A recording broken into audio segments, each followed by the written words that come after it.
خوتي وخواتاتي اهلا وسهلا مرحبا بكم يا جماعه الخير مساء الخير عليكم زول الفل والسلام عليكم. J'espère que vous allez bien, j'espère que vous vous portez bien. Ce qui était attendu vient d'être concrétisé, vient de se produire. Abdelkader Ben Grina, le politicien le plus excentrique, le plus loufoque, le plus le plus étrange peut-être de la galaxie politique algérienne de ces dernières années, vient d'annoncer officiellement son soutien pour le deuxième mandat d'Abdelmajid Tebboune, alors qu'Abdelmajid Tebboune n'a pas encore brigué un deuxième mandat. En Algérie, regardez comment la politique s'orchestre, comment elle est organisée. Abdelmajid Tebboune n'a rien demandé pour le moment.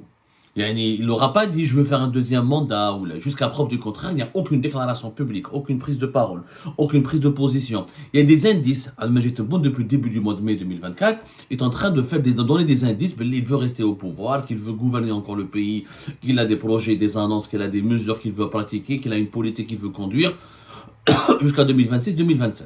Donc il veut rester au-delà de 2024, alors que son mandat présidentiel se termine fin décembre 2024, 19 décembre 2024 plus exactement. Mais il n'a rien dit sur ses ambitions personnelles. Il n'a rien dit sur les élections anticipées du 7 septembre. Et bien Abdelkader Ben Grina, en Algérie, normalement, on attend à ce que le président sortant explique ce qu'il a envie de faire, s'il veut rester, s'il ne veut pas rester. Après, il y a des alliances qui se constituent. La logique, c'est qu'après, quand le président dit voilà, moi je veux rester au pouvoir, j'ai envie de rester au pouvoir pour un deuxième mandat, je pense que je peux donner plus au pays, que je peux apporter un plus au pays, normalement, non. Il y a des alliances politiques qui vont se faire, ou se défaire, ou se constituer. En Algérie, c'est le contraire. Ce sont les partis politiques qui appellent le président sortant à faire un deuxième mandat. Alors que le président sortant n'a lui-même rien dit, n'a pour le moment rien demandé. Alors, Abdelkader Ben Grina, il a été hier, le 24 mai 2024. Il a, lors d'un congrès extraordinaire, ou lors d'une session, on appelle ça une session extraordinaire du conseil consultatif de son parti, il a demandé à Abdelmajid Tebboune de briguer un deuxième mandat. Selon lui, cette décision a été basée sur une évaluation approfondie des consultations larges avec les militants, les citoyens et les élites nationales. On dirait عنده des élites nationales au pluriel النخب الوطنيه يعني هذا الحزب تاعو موفمون البناء كانه فيه دي مليون ملايين من الجزائريين معناها دوك نهضروا على البناء ونهضروا شويه على بن غرينا نفهمكم qu'est-ce qui s'est passé. Mais qu'est-ce qu'il a dit encore Abdelkader Ben Grina? Il a dit qu'il préfère être un pont solide qu'un livre lors du prochain scrutin, un livre vous voulez dire, voilà, il préfère être un pont solide. Il a salué le bilan du président Abdelmajid Tebboune. Il a dit que selon lui, Tebboune il a parvenu à maintenir la pérennité de l'État. Il a dit que il y a pas mal de projets importants qui ont été lancés à l'époque de Tebboune. Et pour lui, le bilan est positif. Il faut savoir que le mouvement Bina, déjà, le parti Ben Grina, avait déjà donné un aperçu, avait déjà préparé l'opinion publique à cette annonce du soutien pour le deuxième mandat, puisque البناء تاع عبدالقادر بن غرينا لاراندي لو اف ال ان البارتي المستقبل تاع qui avait lui-même Belaïd Abdelaziz qui était l'ancien candidat aux élections présidentielles de décembre 2019. Ils ont décidé de faire une alliance. Voilà, قال لك le front الحكايه تاع الجبهه الوطنيه قويه والوحده الوطنيه, un front politique interne pour défendre la stabilité du pays. En réalité, ils ont fait une alliance pour préparer une sorte d'alliance pour soutenir Abdelmajid Tebboune pour son deuxième mandat. Voilà la vérité. Donc dès le départ, on savait que Ben Grina, de toute façon nous on savait que Ben Grina allait soutenir un deuxième mandat. C'était dans les cartons, on va dire. L'information était encore emballée dans les cartons, n'avait pas été encore officielle, mais elle était officieuse. Depuis le mois d'avril 2024, Abdelkader Ben Grina avait déjà commencé à faire des pourparlers, à acter, à préparer la mise en œuvre de son soutien pour le deuxième mandat de Tebboune. Maintenant, la question qui se pose, pourquoi Ben Grina veut soutenir le deuxième mandat? Alors qu'il a lui-même des ambitions, alors qu'il était lui-même le concurrent de Tebboune pour les élections de décembre 2019, et aujourd'hui, il est le soutien de Tebboune pour les élections présidentielles 2024. C'est rare, hein? C'est rare en politique où un ancien concurrent devient un allié. Quand même. Abdelkader Ben Grina, il est âgé de 62 ans. Il est devenu un personnage ultra médiatisé. Il a des accès à plusieurs structures. Il a des accès où il accède On lui a ouvert, en tout cas, il arrive à ouvrir les portes de plusieurs centres de décision du pouvoir algérien. Qu'est-ce qui explique que Ben Grina a voulu soutenir un deuxième mandat? En fait, Ben Grina a des privilèges. Le premier privilège, c'est qu'avec Tebboune, on lui garantit une immunité. Abdelkader Ben Grina, le Ken Tebboune ne fait pas un deuxième mandat. Si Tebboune ne fait pas un deuxième mandat, si Tebboune est amené à partir, ce serait un grand malheur pour lui, parce qu'Abdelkader Ben Grina, il a une grosse affaire en justice, qui risque de lui coûter plusieurs années de prison ferme. Abdelkader Ben Grina, ce que peut-être certains d'entre vous connaissent, mais pas beaucoup dans les détails, c'est qu'il est impliqué dans une affaire d'attribution de terrain agricole qui est extrêmement douteuse et qui est extrêmement suspecte. C'est l'affaire des 1000 hectares de Ouargla. En 2015, notre ami Ben Grina, qui a pourfendu la corruption, qui a dénoncé la Isaba, qui a, comment dirais-je, qui a dit que la Isaba était à l'origine de tous les malheurs du pays, où il se fait les oligarques, qui diabolisait le régime Bouteflika, où il insultait Saïd Bouteflika, où il insultait les partisans du régime de Bouteflika, qu'il considérait comme étant une grande Isaba, et qui se faisait passer pour monsieur propre. En réalité, monsieur Ben Grina n'est pas du tout propre. C'est un pourri, un corrompu comme les autres, voire pire, parce qu'en 2015, il a obtenu 1000 hectares dans la wilaya de Ouargla de façon pratiquement illicite, parce que c'est pas de la concession. Ataoulo, dans 1000 hectares, lui et son frère, dans le cadre d'un programme de la mise en valeur, c'est-à-dire il était censé utiliser ses terres agricoles pour les fertiliser. Ensuite, il devait toucher des subventions de l'État. Il les a jamais fertilisées, ces terres. Il les a jamais mises en valeur. Il les a jamais bien exploitées.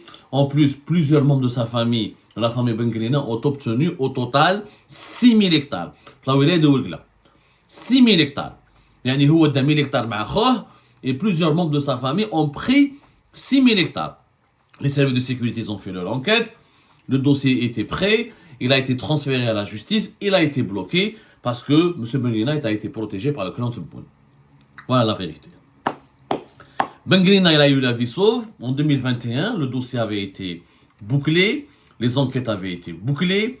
Son inculpation, il aurait fallu juste que la justice l'inculpe, le convoque, l'auditionne et commence à ouvrir une instruction judiciaire. Ce qui aurait pu lui valoir directement un placement sous mandat de dépôt. Parce qu'on parle de 1000 hectares. Et on parle de 6000 hectares donnés en 2015 à des membres de sa famille, à des parents à lui, pour lesquels il aurait intervenu lui-même. 1000 hectares, c'est pas n'importe quoi. Pour un dinar symbolique. Alors lui, il s'est justifié plus tard avec l'affaire, il a fait une vidéo, il a dit non, c'est la Isaba qui a voulu se venger contre moi, ou j'ai pas pris de privilège. C'est-à-dire prendre 1000 hectares, c'est pas un privilège, c'est un droit. Et c'est un droit. Pourtant, des milliers d'Algériens, des millions d'Algériens n'ont pas eu ce droit. Non, il y a eu plusieurs milliers d'Algériens qui ont investi à Ouargla, il y a eu 15 000 Algériens. Et oui, j'ai 15 000 Algériens. 15 000 Algériens sur des millions, sur 40 millions d'Algériens. Justement, il fait partie de ces privilégiés. Et quand il s'est justifié en août 2021, à la suite des révélations qui ont été faites sur les réseaux sociaux, qui ont été diffusées sur les réseaux sociaux, il a été accablé, il a été mis en cause. Il a voulu se défendre et en se défendant, il a aggravé son cas. 15 000 Algériens, effectivement, Ben Grina fait partie de ces 15 000 Algériens qui ont profité des concessions agricoles et des privilèges de l'État. Des terres agricoles ont été données à des gens qui n'avaient rien à voir avec l'agriculture. Ben Grina n'a rien à voir avec l'investissement, n'a rien à voir avec l'agriculture. Je ne fais un moment. Ça n'a absolument rien à voir. Je rappelle, c'est quoi son parcours Ben Grina? Il n'a pas fait de business, mais il était à l'agricole. Ben Grina a été un ancien GTA. Il a commencé dans le syndicalisme, l'Union Générale des Travailleurs Algériens. Ensuite, il a fait de la politique. Il était, il est originaire de Ouargla et c'est quelqu'un qui est un islamiste assumé, un islamiste pur dur. Sauf qu'il n'avait jamais été d'accord avec l'action armée du fils, il n'a pas intégré les mouvements, l'islamisme radical djihadiste, mais c'est un islamiste politique pur et dur. Il a été fait le mouvement de Hamas mort l'interruption du processus électoral début des années 90, Il avait intégré le fameux Conseil national de transition, qui a été mis en place à l'époque par le pouvoir sécuritaire et militaire pour gérer la période l'extrême déficit, la période déficit à la décennie noire jusqu'à l'arrivée au pouvoir en 1997 de Zerouel. Si vous vous rappelez.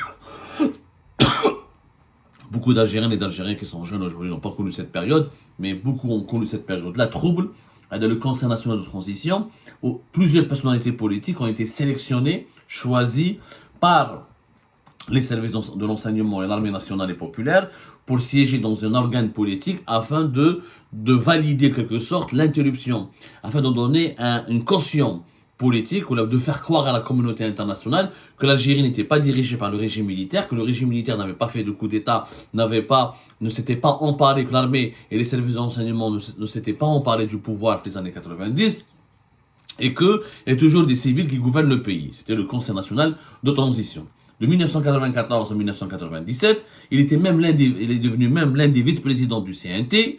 Le CNT, il a été dissous en octobre 1997, comme je vous ai dit, avec l'arrivée de Zerouel au pouvoir.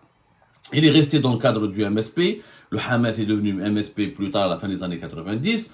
Il a été élu député. Ensuite, il est devenu ministre dans le gouvernement d'Ahmed Yahya, qui était ministre de l'artisanat et du tourisme. En 2009, il quitte le MSP et il intègre un autre parti politique avant de créer en 2013 son propre parti politique, le mouvement Bina. Donc, il n'a rien à voir avec l'économie, il n'a rien à voir avec l'agriculture, il n'a rien à voir avec le business. Donc, quand on prend 1000 hectares, comme ça, sans aucune expérience, sans aucun parcours déjà, sans justifier de la moindre capacité d'investir et de valoriser ces terres, 1000 hectares, ça peut quand même c'est pas un ranch, c'est un méga ranch, ça peut être une méga exploitation agricole. Donc, Abdelkader Megrina était un pur opportuniste. Il a toujours été un pur opportuniste, c'est un islamiste déguisé, c'est un islamiste dangereux parce qu'il n'affiche pas sa radicalité, mais il déguise sa radicalité avec des idées sur light un peu, avec une idéologie islamiste un peu light, mais le fond reste lui-même. C'est-à-dire le fond, le fanatisme, l'intolérance. Il a eu, dans des discussions privées, les gens qui l'ont connu en privé, Abdelkader Megrina a des opinions très racistes sur les minorités berbères, sur la berbérité, sur la mazérité, sur les Algériens qui ne sont pas religieux, qui ne sont pas conservateurs, qui sont chrétiens, ou qui sont de confession chrétienne, ou qui ont d'autres opinions religieuses que lui. Il est extrêmement raciste, extrêmement xénophobe, et extrêmement fanatique. La preuve, l'un de ses collaborateurs, l'un de ses bras droits, c'était Nourdine Khettel, qui est en prison en ce moment, le fameux Nourdine Khettel, que vous avez tous connu, vu sur les plateaux de télévision de 2019 à 2023, avec ses dérapages extrêmement dangereux contre les Kabyles, contre les Berbères, contre les francophones, contre les partisans du Hirak, contre les activistes du Hirak, contre les journalistes indépendants, contre les opposants. Voilà, Nourdine Khettel était l'un des cerveaux de son parti. D'ailleurs, Bengrina a aussi peur, vraiment une enquête judiciaire, l'affaire Nourdine Khettel, elle est poussée un petit peu plus loin, et c'est la justice militaire vraiment veut enquêter de façon encore plus approfondie. Abdelkader Bengrina et son fils, parce que le fils d'Abdelkader Bengrina était un ami très proche de Nourdine Khettel, mais lui, Bengrina et son fils, Nourdine Khettel, ont eu des connexions extrêmement troublantes et que Nourdine Khettel a exécuté certaines missions de lobbying extrêmement dangereuse et préjudiciable et déstabilisatrice contre certaines institutions de l'État, notamment des services de sécurité, et c'était sur l'ordre et c'était avec la complicité de Abdelkader Bengrina. Abdelkader Bengrina, il est devenu de 2021 à 2023, 2024 jusqu'à aujourd'hui, un allié important du clan Tebboune. D'ailleurs, c'est simple, regardez combien de fois Bengrina a été accueilli à la présidence. Vous allez voir. De 2021 à 2022, vous pouvez, je sais pas comment, chauffe le nombre de fois, avec mars 2024, avril 2021, le nombre de fois où Ibn Bengrina a été reçu personnellement par Abdelmajid Tebboune. Abdelmajid Tebboune a clairement utilisé Bengrina comme étant l'un de ses satellites dans la politique en Algérie. Abdelkader Bengrina, alors, comment dirais-je, il incarne cet islamisme domestiqué par le pouvoir. C'est un islamisme acquis à la cause du pouvoir, un islamisme qui n'est pas rebelle, un islamisme qui veut exercer le contrôle sur les esprits de la population algérienne, qui veut embrigader, endoctriner la population algérienne, mais qui ne fait dans aucune forme d'opposition. Au contraire, il pratique ce qu'on appelle l'entrisme. L'entrisme, c'est quoi? C'est que les islamistes, ils ont une idée, une idéologie. Les islamistes light et les islamistes modérés, on ne va pas s'opposer radicalement au pouvoir en place, on va faire de l'entrisme, on essaie de le séduire, on essaie d'être ses alliés, on fait une alliance, on fait un pacte, on lui garantit le contrôle et la soumission de la société à travers les idées religieuses qui empêchent l'esprit critique et le conservatisme religieux exagéré, excessif, qui implique l'intolérance et qui empêche les esprits de s'ouvrir sur tout ce qui est différent, tout ce qui est moderne. Et en échange, on obtient des postes politiques, on obtient le pouvoir partage avec nous certains de ses privilèges, et on exerce, et on arrive à apprendre l'exercice du pouvoir, et on accumule les privilèges, jusqu'au jour où nous allons devenir très influents, et à ce moment-là, nous allons renverser le pouvoir de l'intérieur, où nous allons prendre le pouvoir en le pénétrant de l'intérieur, en l'infiltrant de l'intérieur, et c'est comme ça qu'on va tisser ce qui l'araignée qui veut tisser sa toile, et une fois la toile d'araignée va s'emparer, ou elle va essayer d'étouffer la cible autour de laquelle elle est en train de tisser sa toile. Voilà un petit peu, si vous voulez, ça veut dire l'entrisme. Je rentre tout doucement au sein du pouvoir. D'ailleurs, actuellement, le portrait d'Abdelkader Benguelina, il a deux ministères, le ministère du Travail et le ministère de la Formation professionnelle. Les deux personnes qui occupent ces postes ministériels au sein du gouvernement actuel du régime Tebboune sont des membres du parti de Mouvement Bina. En échange de ce soutien, le Mouvement Bina va obtenir Abdelkader Benguelina dans le gouvernement qui suivra l'élection d'Abdelkader Tebboune dans le deuxième mandat. Il va obtenir 1 à 2 autres sièges, au moins 4 nouveaux ministres. Il y a eu même Abdelkader Benguelina, avant même son soutien pour le deuxième mandat, il a eu un cadeau, son nouveau siège, l'ancien siège de la Daïra de Chelaga. Vous avez des Algérois, ou là de Chelaga, les Arfoua, moi j'ai habité Chelaga, je suis pratiquement un enfant de Chelaga aussi, je les salue d'ailleurs. Ils connaissent très bien l'ancien siège de la Daïra de Chelaga, qui depuis 4 mois a été donné c'est un don, en échange d'une partie où elle a une participation financière symbolique du mouvement Bina. Il est devenu le nouveau siège du parti d'Abdelkader Benguelina. Et c'est devenu le plus grand siège pratiquement, le plus beau siège pour un parti politique qui n'est pas connu, qui n'a pas une grande popularité, qui n'a jamais joué un rôle important dans l'histoire du pays, qui n'a jamais eu une influence historique ou une influence déterminante sur la société ou sur l'État. Et pourtant, il a un siège extrêmement stratégique, qui est le siège de l'ancien Daïra de Chelaga, attribué à un mouvement Bina depuis plus de 4 mois. Donc, Benguelina, il a fait le calcul, un nouveau siège, 2 ministres déjà au sein du gouvernement. Après le deuxième mandat, il pourrait obtenir 4 ministres d'autres ministères qui ne seront pas stratégiques, mais quand même dans sa stratégie de l'entrisme.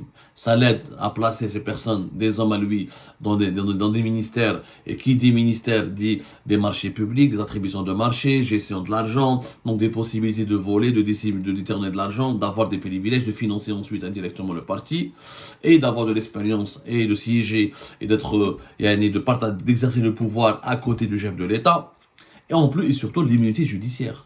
Abdelkader Benguelina, en échange de son soutien pour le deuxième mandat, a bénéficié d'une immunité judiciaire. On ne l'a pas emmerdé pour l'affaire des 1000 hectares de Ouegla. Il est même cité dans une autre affaire de terre agricole dont il a pu jouir aussi à Tougourt.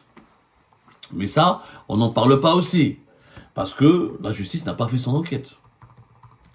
Donc, c'est l'affaire Nordin Khatel. Il aurait pu être convoqué, il aurait pu s'expliquer, on aurait pu franchement l'inquiéter. On aurait pu l'inquiéter carrément pour ses relations avec Khatel, pour ses opérations de lobbying, pour sa participation à des opérations de complot. Il était extrêmement proche du clan de Tebboune. La preuve, que Mme Saïda Narzaf, le mois de mai 2023, lorsqu'elle a adressé une lettre à Abdelmajid Tebboune pour dénoncer les dérapages, ou les dérives, ou les travers de sa politique, c'était en septembre 2023, voilà, pas mai, c'était en septembre 2023, pour Saïda Narzaf, la fameuse présidente de la Confédération Générale des Entreprises Algériennes, quand elle a adressé un courrier. D'abord, ce courrier était recommandé, était personnel et était confidentiel. Il a été adressé à Abdelmajid Tebboune. pour le mettre en garde. À l'époque, c'était la grosse polémique autour du comité interministériel chargé d'auditionner les hommes d'affaires algériens pour les opérations de surfacturation et les importations, les opérations financières dans le cadre de leurs opérations d'importation de matières premières, de marchandises, de produits finis. Abdelkader Bengrina, avant même que la lettre, dès que la lettre est arrivée à la présidence, c'est Bengrina qui a appelé Saïd Narza au téléphone pour lui dire: Yaoudi, Madame Narza, c'était pas bien. Pourquoi s'adresser au président de la sorte? Pourquoi le critiquer son bilan? Pourquoi dresser un tableau noir? Ça va pas faire plaisir à Tebboune. Le président sera en colère contre vous. Il sera mécontent de vous. Et c'est pas crédible pour votre organisation. Saïd Narza, à l'époque, était choqué. La lettre était confidentielle. Yani Bengrina, il a eu connaissance de la lettre avant même que Tebboune ne lise la lettre. C'est ce qui a obligé d'ailleurs Saïd Narza à la rendre publique, à la diffuser publiquement, pour couper court à toutes les manipulations et pour que son message soit bien encadré et bien, il reste bien calibré, bien encadré et qu'il ne soit pas sujet à des mauvaises interprétations, à des manipulations politiques. Voilà, donc Bengrina, son soutien pour le deuxième mandat, c'est pas un soutien de conviction. Il n'y a pas de la sincérité, il n'y a pas de franchise, il n'y a que des intérêts. Vous allez me dire en politique il y a des intérêts, mais dans la politique il n'y a que des intérêts, certes, mais des intérêts nobles. Sauf que M. Bengrina, il veut sauver sa peau, avoir une protection, avoir une immunité judiciaire dans les affaires de Nordin Khattay, dans les affaires de corruption et de détournement et d'enrichissement illicite dont il a profité Ferougla, notamment dans le foncier agricole. Il va avoir plus de ministres, plus de sièges au niveau du gouvernement. Il a bénéficié d'un nouveau siège à Chalaga, flambant neuf. Pour lui, l'investissement sur le deuxième mandat est donc rentable. La rentabilité est assurée et il sera gagnant. Malheureusement, ce n'est pas l'intérêt général du pays qui sera gagnant parce qu'on se dirige vers une élection présidentielle totalement fade et sans intérêt, sans aucun enjeu. Et malheureusement, c'est l'avenir du pays qui en pâtira.